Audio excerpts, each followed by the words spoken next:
Hi there, Kenny here, and I am a little under the weather still, so hopefully it doesn't sound completely awful coming through, but it's not looking great outside. Like it's not riding weather anymore. Sure looks nice though. So I thought I'd spend today maybe talking a bit about um, what I've done to my Royal Enfield motorcycle coming up to 1 year of owning it and some experiences with wrenching on the bike and maybe a more comprehensive um, review of what modifications I've done and give you thoughts on those. I'll start at the front because I think there's a few things I have missed in the previous times that I've rushed things, and I want to give you guys a more clear picture of what the little touches I've done to the bike since I've started riding. So as you know, you may know, I bought my Royal Enfield Bullet 350 close to about a year ago as a new rider, and this is my very own first motorcycle. So getting it stock, but getting into accessorizing, modifying it to kind of how I like it. And I kind of took a lot of pleasure in doing this also because I realized after meeting guys that ride like Triumph motorcycles, Hondas, Harleys, just how much those accessories cost. And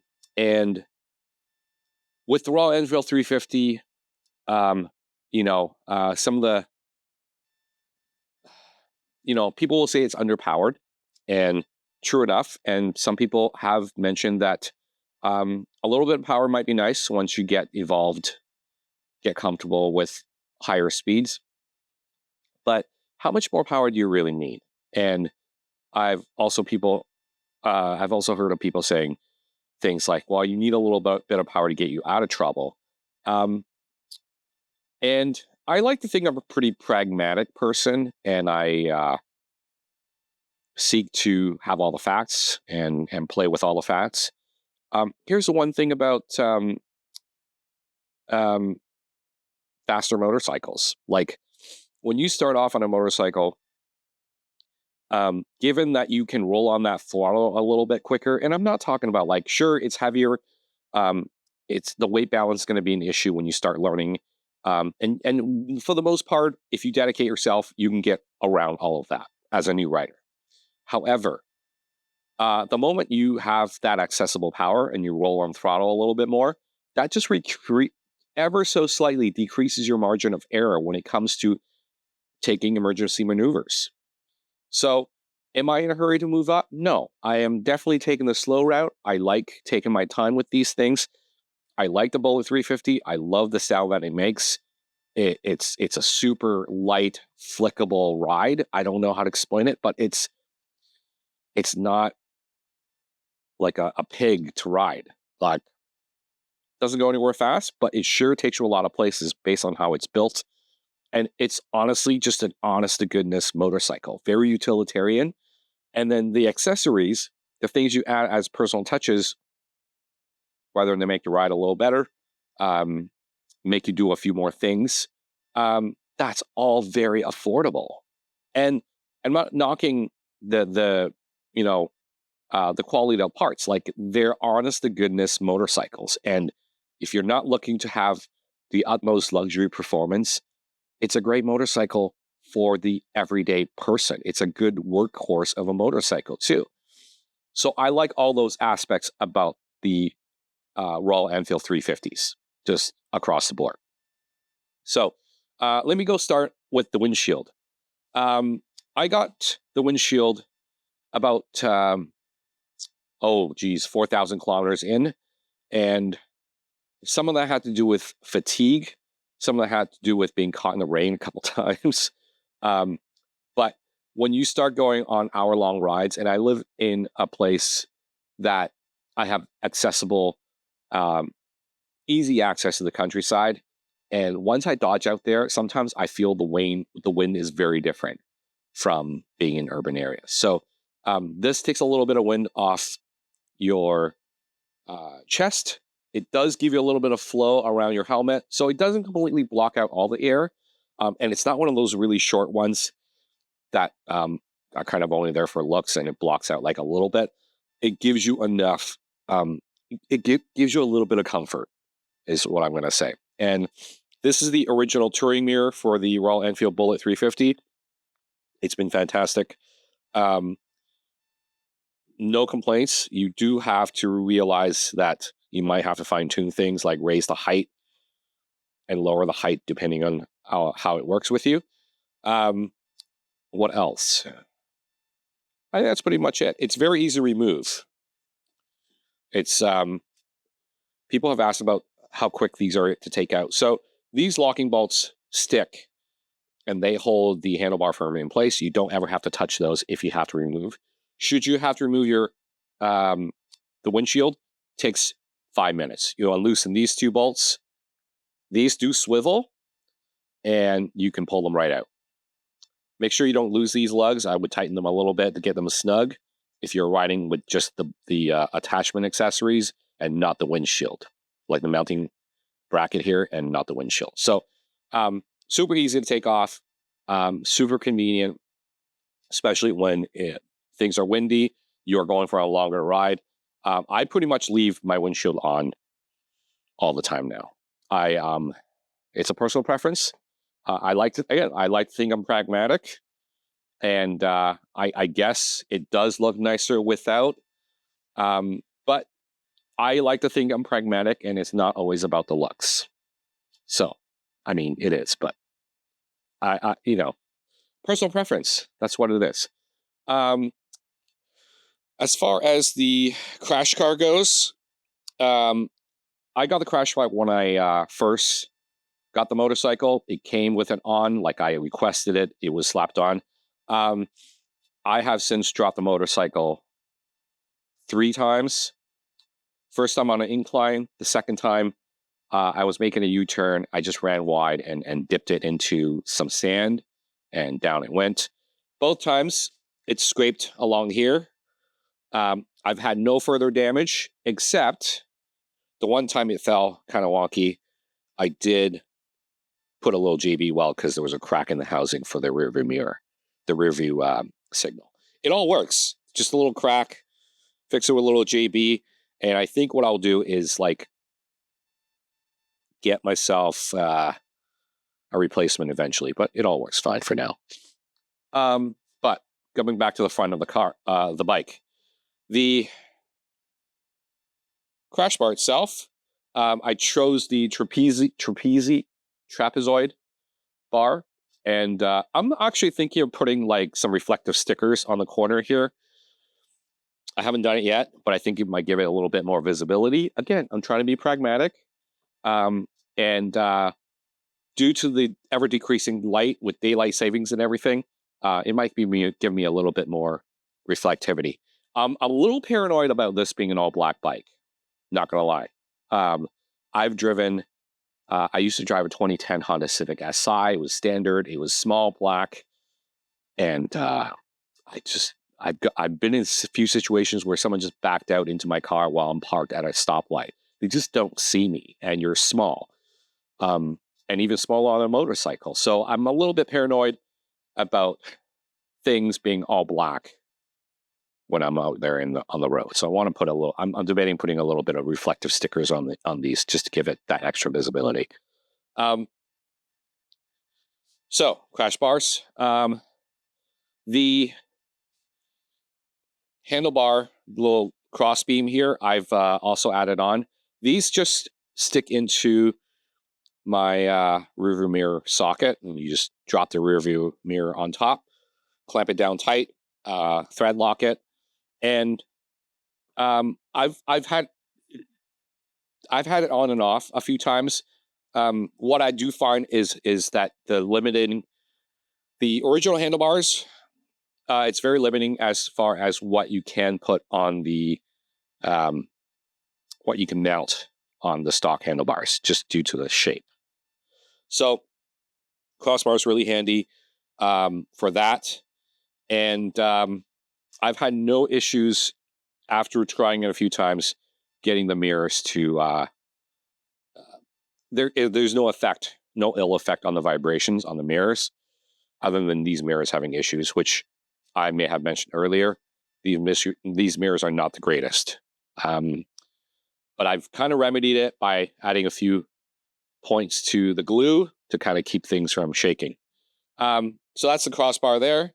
I think I picked it off Amazon. And it's adjustable from the bottom. You can adjust the length once it's locked in. I put a little bit of crazy glue in there so things don't move. Like these little threads.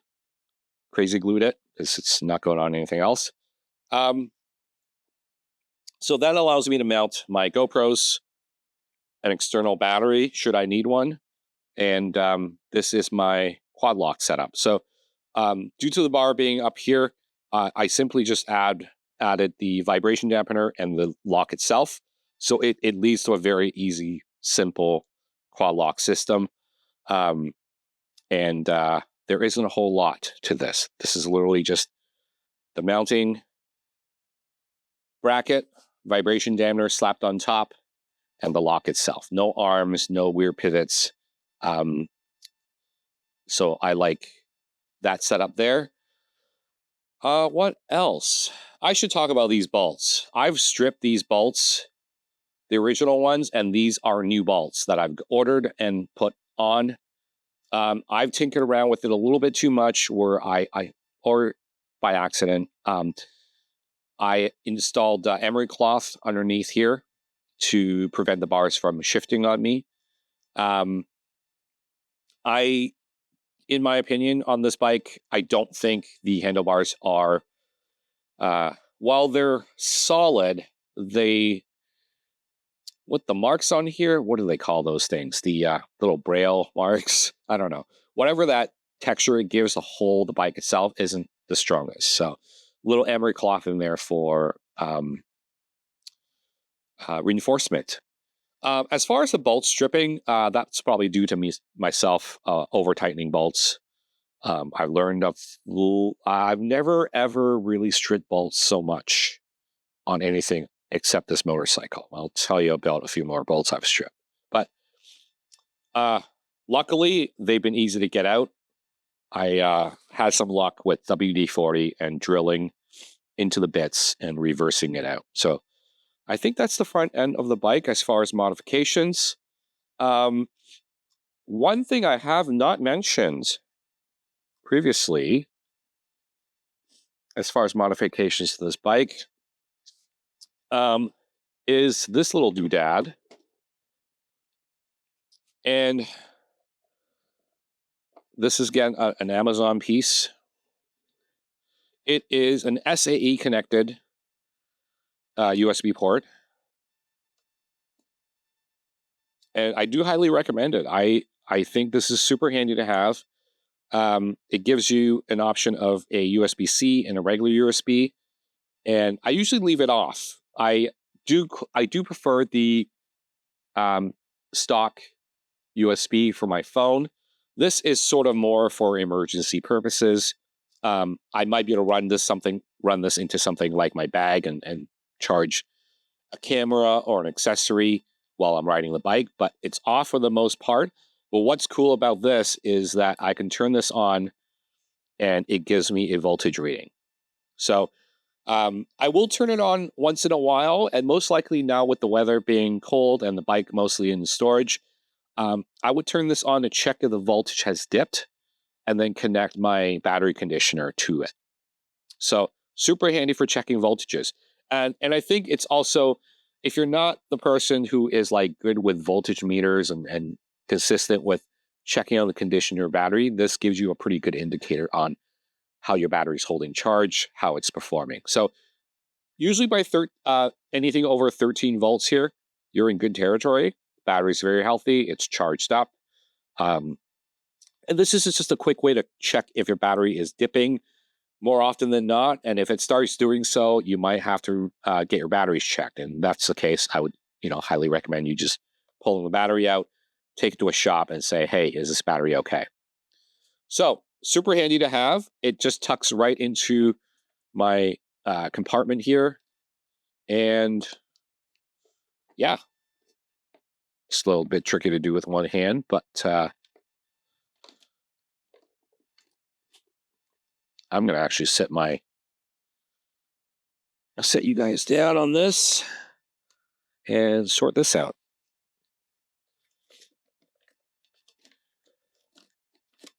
I did leave a little bit of cable length in there just for good measure, as far as getting things like having access to having the ability to put this and run it to my backpack or to the front of the bike for any kind of accessories I might need. So that there is my super hidden mod. Speaking of super hidden mods, I do have the DNA air filter installed. And I'm not going to go ahead and pull this out, but super good pull from like low RPMs. It seems to transition from low RPMs to mid very easily. Even on an incline, I just find it rolls a little bit easier. So it does help in taking the engine up to speed. Oh, I should mention this too. This is my air tag. So just in case I need to track anything, it's here. There, that's making a sound. It's funny because when I ride with people, someone's always mentioning, oh, there's like an air tag traveling with me.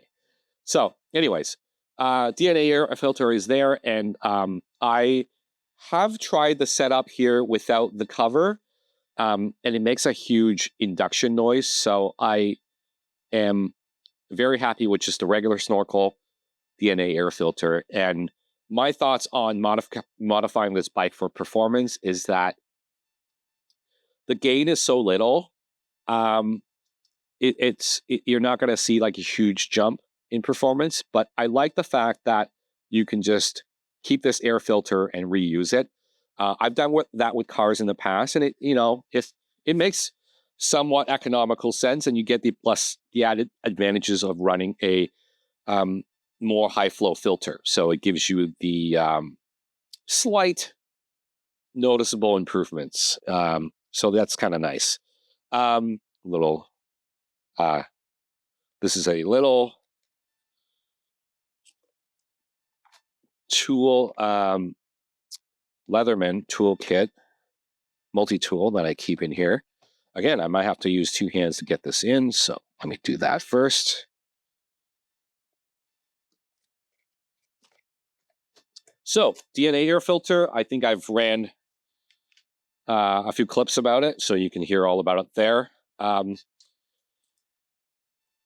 that leads me to, I believe, the rear rack. The rear rack is, this is also an add-on accessory. It gives me a few options for tie downs. And I have currently got the rock strap here for tying anything down. I keep a knife on the bike that's accessible, and this is debatable, but I did ask a police officer whether it was acceptable to have a bike on you, a knife on you.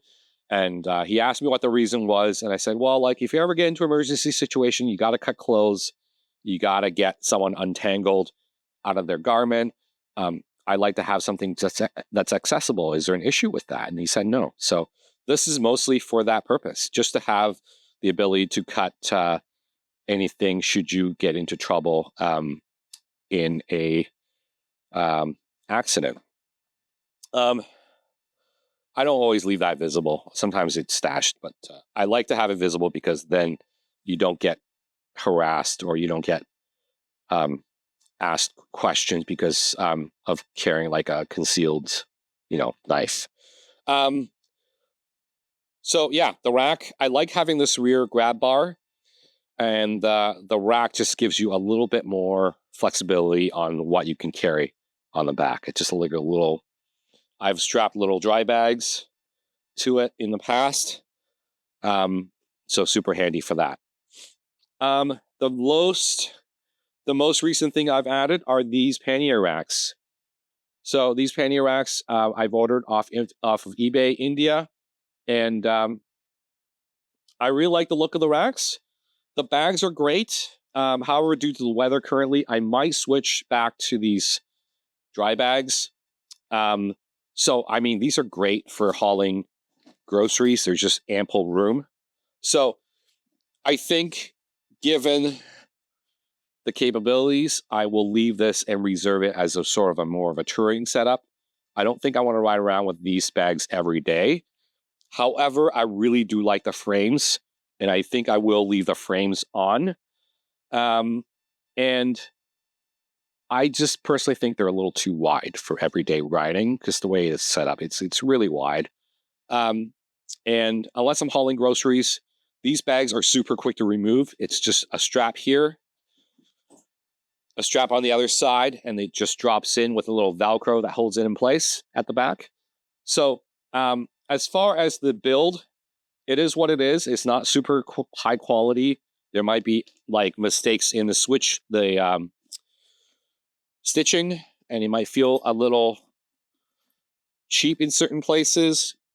But you know what? It most likely will do the job. I obviously haven't tried it. I've just installed the rack yesterday, and there are a few issues with this. Like, they did not send me the rear rack, the rear bracket.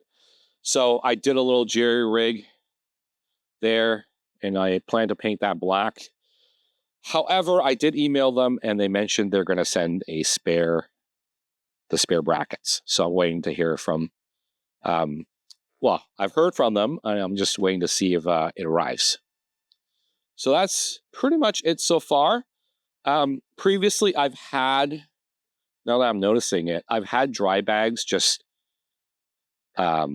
strapped to the frame here, the fender support frame, and I can see a little bit of fading on the paint, which is fine. But it is nice to have these frames that I can strap bags to now, and it takes everything off the bike side of things. I do want to say I have adjusted the suspension travel, and this setup with the racks and the frames don't get in the way, so that's kind of nice. You can still stick a little wrench in there to adjust your suspension should you need to. So that kind of gives, hopefully, a picture of what I've done to my motorcycle in the 1 year time I've ridden it. The pannier bag being the most recent. And yeah, I do carry a fair bit of gear. Like I'll carry camera equipment with audio recording equipment. So it'll be nice to be able to haul some more of that stuff. And I also like the fact that these frames kind of have a bar that pokes out at the bottom. In case you have to land it, it's not completely going to crush everything. There's a little bit of support there for the bike.